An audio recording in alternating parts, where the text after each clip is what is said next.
All right, it's been almost 3 months since Hurricane Helene struck down in western North Carolina and East Tennessee. The residents dealing with one of the worst federal government responses in history. FEMA, nowhere to be found. Locals and volunteers are largely responsible for the majority of the rescue and cleanup operations. It's just bad, very, very bad still. And to add insult to injury, the Federal Emergency Management Agency, FEMA, is now stepping in, trying to prevent residents from rebuilding on their property. Wait till you hear about this. And it gets worse. They're not just blocking the rebuilds. Wait till you hear what they're doing. Also, LinkedIn founder Reid Hoffman, mega donor to the Democrat Party and all these other crazy left-wing causes, says he's now panicking over Donald Trump getting sworn in, preparing to flee the country. I wonder why he's so scared. What exactly did you do, Reid? We're going to show you.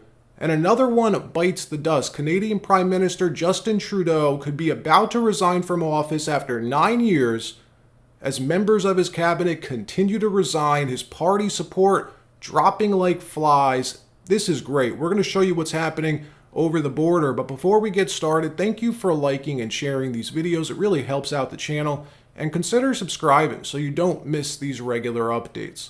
So Hurricane Helene struck down on September 24th, devastating parts of western North Carolina, East Tennessee, beautiful country, the Smoky Mountains, the Cherokee National Forest, around $200 billion in damage. When this first happened, President Biden came out, did what all presidents do, promised federal assistance, FEMA funding. Well, there's been almost no follow-up about this. The media hasn't been covering it because FEMA's been MIA, folks. The motel vouchers ended months ago. Months ago. There are residents literally sleeping in tents still. It's outrageous. In the first few weeks following Helene, Donald Trump, he shined a light on the fact that residents were reporting FEMA ignoring them, holding aid from Republican areas. And when Trump first brought this up, the media didn't mind talking about it because they thought there was nothing to it. Watch. Thing about Trump's visit here, he had been saying on Truth Social that he believes Democrats, specifically the governor of North Carolina and the federal government, had been intentionally denying aid to Republican parts of the Tar Heel state. I asked him what, if any, evidence he had to back that up. You can see what he said here.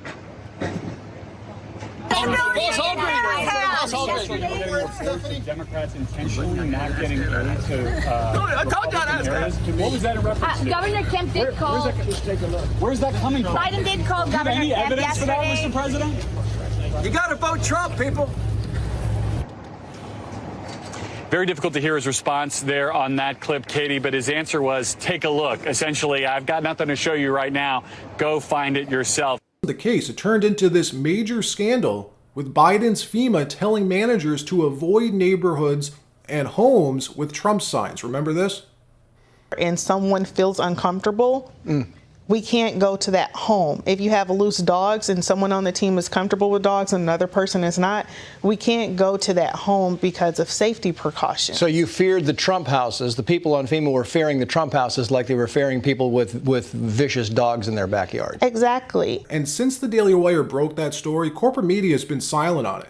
You can go back and look. Virtually no coverage about Hurricane Helene and North Carolina and East Tennessee residents, Americans who need federal assistance. No follow-up on the cleanup effort. It's been almost a complete blackout of coverage. Once there was evidence of what FEMA did, they just stopped talking about it because it means they have to report on the scandal, which means it makes the Democrats look bad. There's been this massive void of coverage. All types of stories, which we're going to get to in a minute, around what's going on down there are going unreported, and it's really unfortunate. Local media is covering it, but national media, nothing. And it gets worse. The cold fronts now moved in. A lot of locals are stuck. The FEMA assistance ran out months ago, and they're literally sleeping in tents using wood-burning stoves on their own property to keep warm. Watch. Has FEMA come to help you? Has the government helped you? No, they haven't helped me yet. I mean, where are you living right now? I'm in a hotel. FEMA has helped me with a hotel. They paid for my hotel. FEMA paid for a hotel? Yeah, but I have one more day. And then one more day? Yeah. And then what are you going to do? Live in that tent. You're going to live in that tent? It's a tent with a stove, a wood stove in it. Oh, Yeah, me and my kids will go there. What do you think about that? I don't like it, but it's better than nothing. At least I want to be on my property so I can be here every day rebuilding my house. So here's what's happening now. There's a lot of local charities and groups that are going in, trying to help these people. Samaritan's Purse, for example, going in and rebuilding homes lost to the hurricane, launching the Hurricane Helene rebuild program to help these families out. And it's free, completely free for these families. They go in, quickly construct a manufactured home to replace the home they lost on these people's properties. It's incredible. Something FEMA should be helping with. Well, FEMA's not only not helping, but now they're standing in the way, stepping in and trying to prevent residents from rebuilding, saying, you're in the floodplain. Sorry, we won't let you rebuild. No manufactured homes, no trailers, nothing. What? And it gets worse. If you're one of these families, they're telling you not only can you not rebuild your home, but we're going to buy your land from you for a fraction of its value. You can't make this up. Watch.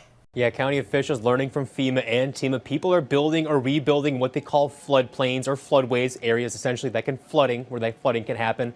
Now, this concern from emergency officials raising the alarm for Cott County, trying to figure out if they want to keep the current plan. It's a situation almost putting Cott County between a rock and a hard place. It's turned into more of a complicated event than what I think we imagined we would ever be facing. People were trying to rebuild in certain areas before getting approval from FEMA. Cott County's property assessor says that now has leaders questioning if the county should keep the National Flood Insurance Plan. It's had it since 1988. It kind of raised some concerns about what the ramifications of being in the program might be versus what they might be if we're not in the program. County leaders have to determine if they keep the insurance, causing a stop in some homes being rebuilt, or get rid of the program. I believe there's also some setbacks for the county as far as federal funding goes if we pull out of the program. On top of that, Reid also says people would have to get flood insurance through lenders directly, likely costing people more money. Reid's worried about the people personally hit months after this storm. You may have decided not to rebuild your home because you couldn't afford to, but you could take your savings and buy a mobile home. And now you've bought this mobile home, probably financed it, and we're going to come out and tell you, you've got to put a stop construction on it. You've got to remove it from the property or move it to an area where you're not in the floodplain or floodway. In another story, LinkedIn founder Reid Hoffman, a mega donor for the Democrat Party and left-wing causes, is considering fleeing the country, saying in an interview this week that he's concerned Trump is going to target him with an audit for supporting Kamala Harris. Yeah, I don't think it's because you're supporting Kamala. There's a whole slew of shady things you've been doing, Reid. This Epstein-linked billionaire was, by the way, also the person responsible for bankrolling E. Jean Carroll's defamation suit against Trump, and who knows what else he's done. Elon Musk recently said that he believes Hoffman's so terrified of Trump winning the election because of his connections to Epstein. Remember this? I think part of why Kamala's getting so much support is that if Trump wins, that Epstein client list is going to become public. Yes. And some of those billionaires behind Kamala are terrified of that outcome. Yeah. Do you think Reid Hoffman's uncomfortable? Yes. Yeah. And Gates. And Gates. Yeah. And I only ask that because you just look at them and you're like, that's a nervous person right there. I don't know. I mean. So maybe, just maybe, Reid, there's a bit more that you're concerned about than just voting Democrat. Roll the tape. Look, so part of the reason why I think less people were public about it this cycle was because, President Trump was threatening, personal and political retaliation. Mm-hmm. And so you had to have a certain degree of courage to stand up, right? And courage in the public area, not just courage in taking risks and so forth, but in the public arena for doing that. And so I literally had conversations with billionaires who were like, oh, look, I really applaud what you're doing, and I think what you're doing is the right thing, and that's for you, not for me. Right? I mean, trying to get people into it. And so I was aware, and because they kind of did the simple mini-max, and they said, well, if Harris is elected, I won't get penalized for not having supportive. And if Trump is elected, I will get penalized So I'm just going to stand out of it. And do you think you'll be penalized? I think that there's a greater than 50% chance that there will be repercussions from a misdirection and corruption of the institutions of state to respond to my having tried to help Harris get elected. You must spend time at night thinking about what that might be. Because if I would. Yeah. Well, look, it's a range. And look, I hope that it's only in the soft end of the range, like IRS audits, or I'm hoping that it's in what I'm terming the soft arena. You're not planning on leaving the US, are you? No. Well, my residence outside of Seattle, and we have a constitution, that kind of thing. In another story, Canadian Prime Minister Justin Trudeau is facing growing calls to resign. After he flew down to Mar-a-Lago last month to kiss the ring, it's been nothing but downhill for Justin Trudeau. Popular support has cratered. Canadians furious that Trump was able to bully their prime minister with his tariff threat and then joking about making Justin Trudeau governor of Canada, which is funny. Come on, it's a little bit funny. Well, the leader of Canada's new Democratic Party, Jagmeet Singh, has just called on Justin Trudeau to resign, saying he's not handling the tariff threat from Trump appropriately.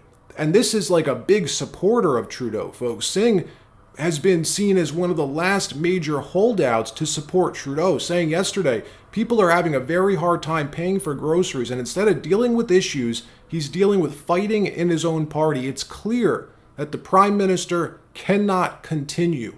Boom. That is huge. Roll the tape. People are having a very hard time paying for groceries.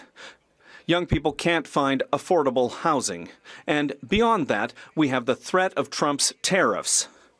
And that's putting hundreds of thousands of jobs in Canada in danger. And instead of dealing with issues that are important for Canadians, the Prime Minister is dealing with fighting in his own party. It's clear that the Prime Minister cannot continue. Will he resign today? Yes or no? That is the last shoe to drop, folks, after Canada's finance minister also just quit over Trump's tariff dispute. Look at this from the BBC this morning. Chrystia Freeland has resigned from her post, citing disagreements with Prime Minister Justin Trudeau on how to respond to incoming President Donald Trump's threat of tariffs. Her resignation came hours before she was due to provide an annual fiscal government update in Parliament. The move may push Trudeau's already shaky minority government to the brink.